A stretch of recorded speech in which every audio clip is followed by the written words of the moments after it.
Magandang umaga po sa ating lahat. Ako po si Jukri at magsasagawa ng ika-10 na pagbabasa ng tarot cards. Ang napili po ngayon ay katulad kahapon na napili na naman yung dating card. So, ang ginawa ko po ay pumili na ako ng 3 cards ulit upang isagawa ang 3 cards reading.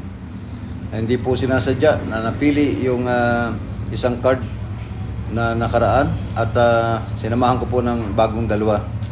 So, samahan niyo po ako sa pagbasa muli ng ating cards. Ito po ang 3 cards na napili. Ito pong una na to ay napili na natin nung mga nakaraang araw, ang 3 of Wands na nagsasabi na tungkol sa pagninegosyo o pagpapayaman o pagkaroon ng maraming pera. Ang ikadalawa pong card na napili, nakasama niya ay ang The Tower. Makikita po natin na may nahulog na tao, nawasak po yung tower. So ito po ay kasiraan o paninira. Ito pong ikatatlo ay 10 of Cups. So dito po ay makikita nyo na maligaya ang mag-asawa, maligaya ang pamilya. So ito po ay kaligayahan ng pamilya.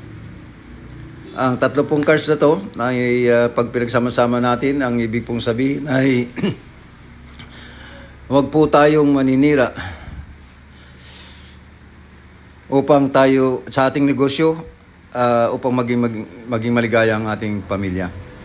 Dapat po nating isiping mabuti na tayo po ay nagninegosyo o nagpapayaman o nagkakaroon ng pera. Subalit wag naman po tayong maninira. Yung paninira pong yan para sa maging maayos ang ating pamilya, maging maligayang pamilya ay mali. So dito po ay babasahin natin. Tayo po ay nagninegosyo para maging masaya ang ating pamilya. So yan po ang ibig sabihin ng 2 cards. Nagninegosyo tayo, nagpapayaman tayo, nagkakaroon tayo ng pera para lumigaya ang ating pamilya. Subalit may mga tao po na nagkakaroon ng maling pamamaraan sa pagninegosyo at ang nangyayari po sa kanila, una ay ang paninira ng kapwa. So ito pong kapwa natin ay posibleng ibang tao na hindi natin kilala o posibleng kilala din po natin. Posible yan ay kapatid natin o kapamilya natin o kamag-anak natin o talagang hindi natin kilala. So tayo po ay sinasabihan ng ating cards na huwag tayong maninira ng kapwa upang tayo ay yumaman o magkapera. Okay po? Ang pangalawa pong sinasabi dito ay huwag po tayong maninira ng pamilya. So ibig sabihin po, tayo po ay magninegosyo, subalit huwag po tayong maninira ng pamilya, lalong-lalo na dahil sa ating sariling pamilya. Gusto po nating lumigaya ang ating pamilya, kaya po tayo nagninegosyo. Subalit, may mga pamamaraan ng pagninegosyo o pagkuha ng pera na mali at yun ay ikinasisira ng pangalan ng buong pamilya. So, wag po tayong magsasagawa ng mga pamamaraan na mali na nakakasira ng pamilya natin o pamilya ng iba. Yan po ay sinasabi ng ating card. Ang pangatlo pong sinasabi ng ating card ay huwag po tayong maninira ng grupo. So ano po itong mga grupo na pwede nating sirain? Marami po yan. Ang posible po na grupo na masira natin ay grupo ng ating komunidad. Unang-una na, ang ating pinakamaliit na grupo, ang ating barangay. So ibig sabihin po, kung tayo magninegosyo, wag naman po tayo makakasira ng ating barangay. At mga komunidad na nakapaloob dito. So marami po yan. Kung minsan mga asosasyon, mga club, o mga organisasyon na nandyan sa inyong lugar o karatig lugar. Yan po ang ibig sabihin yan. Wag po tayong maninira ng mga grupo sa komunidad. O wag nating sirain ang komunidad mismo, katulad ng barangay. o munisipyo o probinsya o ang ating bansa. Yan po ang ibig sabihin ng paninira ng grupo. Tagal-tagalan po natin ang pagtingin tungkol sa ating bansa. Aking pong pagbabasa ng card na ito ay aking inihandog sa buong Pilipinas at sa mga Pilipino. Kaya pagtuunan po natin ng pansin ang paninira sa kapwa Pilipino o ang paninira sa bansa natin. Una, ang grupo po ng pamahalaan na ating gobyerno ay wag po nating sirain yan. Kaya nga po kanina sinabi ko barangay at munisipyo at probinsya at ang buong bansa. So ang buong bansa po ay meron tayong tinatawag na national government. May presidente at mayroong senado at konseho.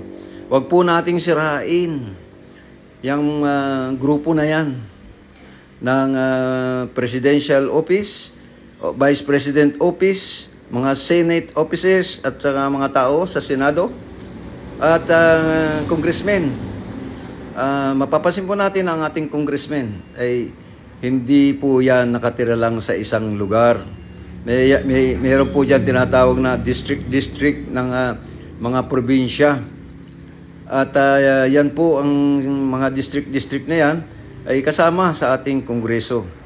At yung pong mga tinatawag nating party list system. Wag po nating sirain ang ating kongreso at senado o yung party list system na yan. Tayo po bilang isang party list head ay dapat ay wag nating sirain yung party list na yan at di sirain ang bumubuo ng buong pamahalaan natin, ang gobyerno natin. So, tayo po sa pagbabasa ng card na to at inihahandog natin sa ating kapwa Pilipino ay talagang kailangan itong tatak na ito ay dapat isa puso, isa isip at isa gawa ang pagmamahal sa ating bayan. Kaya wag po nating sirain ang ating pamahalaan. Lahat po yan mahalin natin. Yung mga grupo na yan.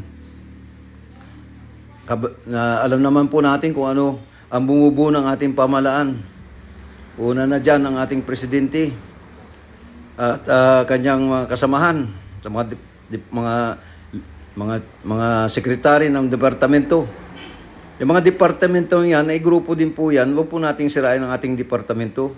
Mahalin po natin ang mga departamento ng ating bansa na bumubuo ng pamahalaan.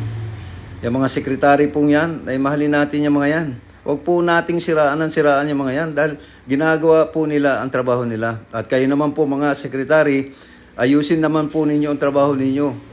Huwag nyo pong sirahin yung kinauupuan nyo. At nagiging leader kayo ng mga opisyalis na under nyo. Sayang naman yung grupo na yan, yung departamento na yan, kung kayo mismo ang sumisira sa inyong departamento. Kaya kayo na nagiging leader o secretary ng mga departamento, mahalin nyo ang departamento na yan sapagkat yan ang Pilipino. Yan ang Pilipinas.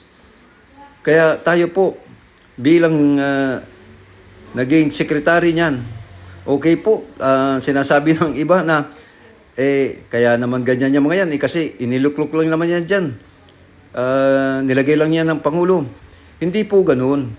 Kahit po kayo inilagay ng Pangulo dyan, dahil yun ang karapatan niya, ay wag naman po tayong magsamantala. Sapagkat kahit po kayo inilagay ng presidente ngayon, ay kayo naman po ay ipinagpapatuloy ng ibang presidenteng susunod, ay wag naman po kayong sumubra.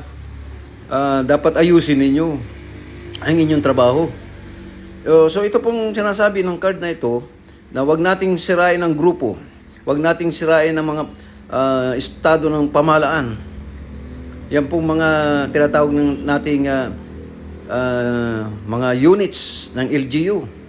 Magmula sa maliit na barangay, munisipyo, city, at saka probinsya. At saka ngayon mga sa mataas ng pamahalaan, mga distrito ng mga congressman.